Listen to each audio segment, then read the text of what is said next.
పార్థసారథి గారి దగ్గరికి వెళ్ళిన పార్థసారథి గారు మీరేమంటారు అంటే చంద్రబాబు గారి సైలెన్స్ ఏదన్నా తుఫానికి ఉన్న ప్రశాంతత? అంటే చంద్రబాబు నాయుడు గారు బీజేపీ కలిసి వెళితే బాగుంటుందన్న ఆలోచనలో అయితే ఖచ్చితంగా ఆయన ఉన్నారనేది.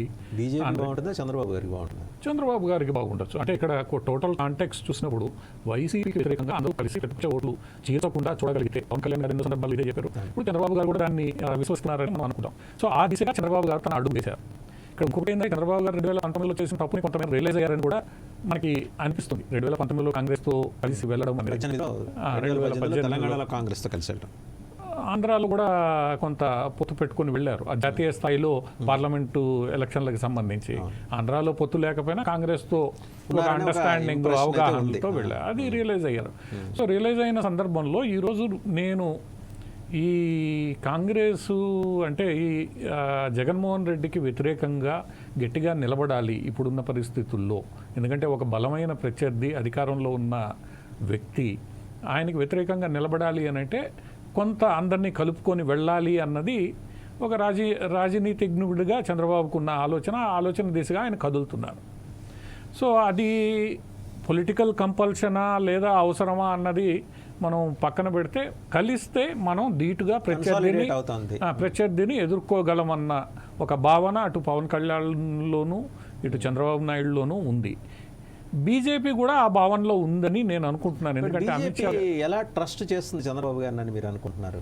ఇప్పుడు నితీష్ గారు అక్కడికి వస్తున్నా, మీరు వెంబడి నితీష్ ప్రస్తావన. నితీష్కి ఈజ్ కరప్షన్ ఫ్రీ గవర్నమెంట్, ఆయనకి బాధరబందీలు లేవు, బాంధవ్యాలు లేవు, ఆయన ఉద్యోగం ఆయన చేసుకుంటారు. ఒకవేళ ఏమైనా పొత్తులతో అటు ఇటు వెళ్ళినా కూడా ఏంటంటే ఎక్కడ అనవసరంగా మాట్లాడటాలు ఇలాంటివి ఉండవు ఆయనకి. End of the day state interest. ఇక్కడ మనకు అలా కాదు కదా. మనము, మన పరివారము, మనల్ని నమ్ముకున్న వాళ్ళు వీళ్ళందరినీ తిరిగి మనం అధికారంలోకి వచ్చిన తర్వాత వాళ్ళందరికీ ఎలాంటి మేళ్లు చేయాలి అనే దేశం చంద్రబాబు గారికి ఉంది. అండ్ 2 సార్లు మొట్టిగా బలితుంది బీజేపీ ఈ చేతిలో. అది పక్కన పెడితే దాన్ని కూడా సహిస్తారు బీజేపీ నాయకత్వం. అవాకులు చవాకులు అయిన తర్వాత ఎలా అంగీకరిస్తారు? అవాకులు చవాకులు చాలా సందర్భాల్లో ఎన్డీఏలో ఉన్న పలువురు మిత్రులు మాట్లాడిన సందర్భాలు ఎన్నో ఉన్నాయి. భారతదేశ వ్యాప్తంగా మనం తీసుకున్నప్పుడు కొన్ని సందర్భాల్లో బాల్ ఠాకరే గారు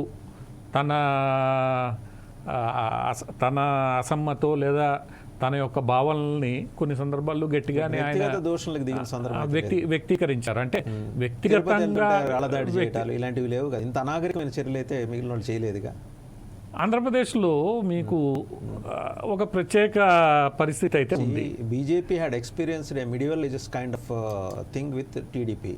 2 సార్లు దెబ్బతిన్న తర్వాత 3వసారి నమ్మటానికి ఆయనకున్న క్రెడిబిలిటీ ఏంటి? This is the question being raised in the BJP head quarters. ఇప్పుడు ఇక్కడ క్రెడిబిలిటీ అనేది 2 అంశాలు తీసుకోవచ్చు. ఒకటి, ఈరోజున్న పొలిటికల్ కంపల్షన్ కారణంగా నీకు క్రెడిబుల్గా అక్కడ ఉన్న ఫోర్స్ ఏంటి? ఒకటి, గత ఎన్నికల్లో టీడీపీ ఎంత ఫోర్స్ ఉన్నప్పుడు జనసేనతోనూ ఇంకోటి కలిసి అవసరం ఉంది. ఆయనకి 14 ముఖ్యమంత్రి, 43 ఏళ్ల సీనియారిటీ, ఆయన చూడండి రాజకీయం ఆయన తెలియని ప్రాంతం ఆంధ్రప్రదేశ్లో లేదు. ఆయన ఈ కాల్స్ షార్ట్స్ ఏ ఊరిలో ఏ జిల్లా వెళ్ళినా పేరు పెట్టి పిలవగలరు.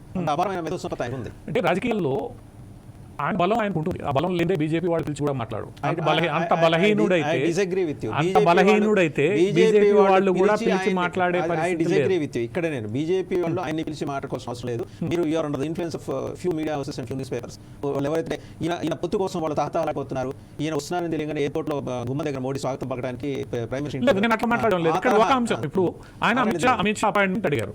అమిత్ షా లేకుండా 23 సార్లు రిప్రజెంటేషన్ పెట్టారు చంద్రబాబు గారి తరఫున. అయ్యా మాకు గౌరవనీయ హోంమంత్రి గారు, మా పార్టీ జాతీయ అధ్యక్షులు, తెలుగుదేశం జాతీయ పార్టీ గుర్తుపెట్టుకోండి, జాతీయ అధ్యక్షులు చంద్రబాబు నాయుడు గారు మీ అపాయింట్మెంట్ కోరుతున్నారని 23 సార్లు లెటర్స్ ఉన్నాయి. Cross check with home ministry. Appointment కోరుతున్నారు, మరి అపాయింట్మెంట్ ఇవ్వకుండా ఉండాల్సింది. ఒకటి, ఇప్పుడు మీరు అన్న దాంట్లో ఇక్కడ ఈ వాదన మనం తీసుకుంటే మంచిది, అపాయింట్మెంట్ ఇవ్వకుండా ఉండాల్సింది. ఇప్పుడు చాలా మంది మిత్రులు బీజేపీ ఒంటరిగా పోటీ చేస్తుంటే మొట్టమొదటి నుంచి, ఎందుకంటే బీజేపీ 2 రాష్ట్రాలు ఇటువంటి ఆ రోజు తీర్మానం చేసిన సందర్భం, ఆ తర్వాత బీజేపీ ఓట్ బ్యాంక్ కొంత పెరిగింది. ఆ సందర్భంలో మేము ఒంటరిగా పోటీ చేస్తుంటే ఈరోజు ఇంకా ఎదిగేవాళ్ళము. మమ్మల్ని చంద్రబాబు ప్లస్ కోటరీ ఏదైతే ఉందో అది తొక్కేసిన కారణంగా దాంట్లో వీళ్ళు వెంకయ్యనాయుడు కూడా బ్లేమ్ చేస్తారు. అంటే వెంకయ్యనాయుడు గారిని కూడా వీళ్ళు ఆ కోటరీలో భాగంగా ఇచ్చేస్తారు. అంటే ఆ రోజు పరిస్థితులు మనం మాట్లాడతాం, వీళ్ళందరినీ బ్లేమ్ చేస్తారు. బ్లేమ్ చేసినప్పుడు మీరు సొంతంగా ఎదగాలి ఆ రోజు అన్న నిర్ణయానికి మీరు ఎందుకు కట్టుబడి లేరు?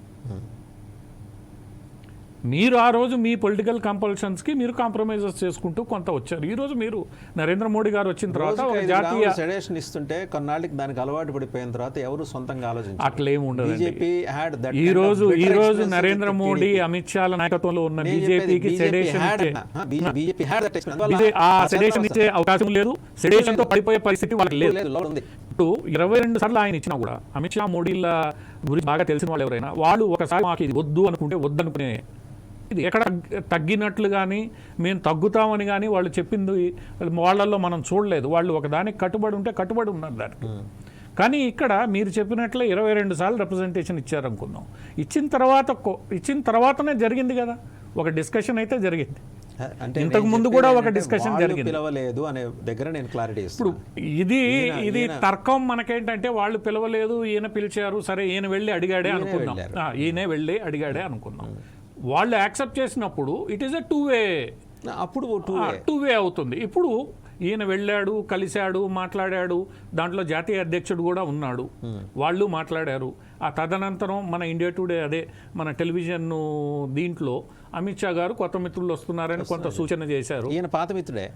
అదే పాత మిత్రులు కొత్త మిత్రులు అక్కడ 2 పదాలు వాడాడు ఆయన. సూచన చేశారు. సూచన చేసిన తర్వాత now slowly it is becoming a two way. ఇప్పుడు కంపల్షన్ ఎవరు మెర్జర్ ప్రపోజల్ ఏమైనా వచ్చి ఉంటుంది? కంపల్షన్ ఎవరు అన్నది మెర్జర్ ప్రపోజల్ నాకు తెలిసి తెలుగుదేశం పెట్టుండదు.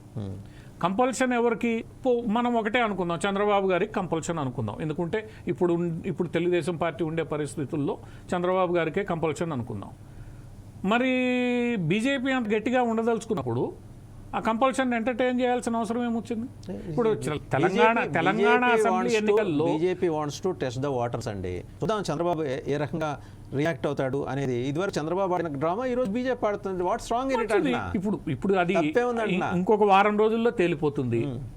ఇప్పుడు మీకు ఆంధ్రప్రదేశ్లో బీజేపీ ఎప్పటి నుంచో మేము ఒంటరిగా వెళ్తే బ్రహ్మాండంగా బాగుపడిపోతాం, బ్రహ్మాండంగా గెలుస్తాం, బ్రహ్మాండంగా ఎదుగుతాం.